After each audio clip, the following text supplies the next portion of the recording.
Bienvenue à cette exploration. Aujourd'hui, on va regarder de plus près un outil important pour ceux qui se forment au métier de l'immobilier. C'est le premier tome du bloc 1 du BTS Professions immobilières, édité par Adonis Éducation. Le titre, c'est « Conduite du projet immobilier du client en vente ou location ».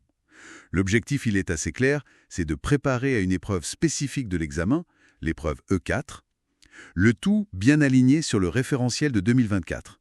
Il s'agit de développer des compétences clés. Comment on développe son portefeuille, comment on conseille le client, et puis comment on monte un dossier solide. Oui, c'est tout à fait ça. Et ce qui est intéressant, je trouve, c'est la structure. Ça alterne sans cesse entre, disons, la théorie, ce qu'ils appellent les savoirs associés, et puis la mise en pratique avec des activités. Le but, c'est vraiment de former des gens rigoureux, capables de gérer des cas concrets en agence, comme ce qu'on demande à l'examen écrit d'ailleurs. Et il faut savoir qu'Adonis Éducation propose ce manuel dans le cadre d'une formation bien plus complète, avec des cours chaque semaine, des devoirs qui sont corrigés, un vrai encadrement pédagogique. D'accord. Donc ce n'est pas juste un livre, c'est intégré à un parcours. Exactement. C'est pensé pour vraiment accompagner l'apprenant. Alors si on entre un peu dans le contenu, le côté juridique, ça a l'air d'être une base importante. Comment est-ce que le manuel s'y prend pour rendre accessible, par exemple, le code civil? Ça peut faire peur. Il le présente vraiment comme une boîte à outils. L'idée, c'est pas d'apprendre par cœur, mais de savoir où chercher. Par exemple, l'article 215 sur le logement familial, c'est crucial si on vend un bien qui concerne un couple marié. Il faut le savoir, ça. Il montre aussi comment décortiquer une décision de justice, la jurisprudence. Il y a une méthode assez claire pour rédiger une fiche d'arrêt, les faits, la procédure et surtout la solution du juge. Il y a même un exemple concret, un arrêt sur un cas de discrimination au logement qui explique bien comment ça marche, le principe de non-discrimination, le testing. Ah oui, c'est très concret là. Et après le juridique, il y a l'analyse du marché. C'est souvent un peu flou pour les débutants, non? Oui, ça peut paraître complexe, mais le fascicule, il essaye de démystifier ça. Il présente différentes sources de données et ils expliquent à quoi elles servent. Par exemple, les données publiques sur data.gouv.fr, ça donne une tendance générale.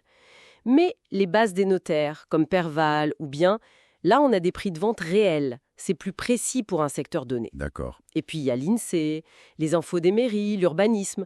Faut croiser tout ça en fait. Logique. Donc on a les infos, on analyse, et après il faut bien trouver des clients. La prospection, comment c'est abordé? Alors là, c'est assez large. Ça va du classique porte-à-porte jusqu'aux méthodes plus modernes digitales. SMS, site web, l'événementiel aussi.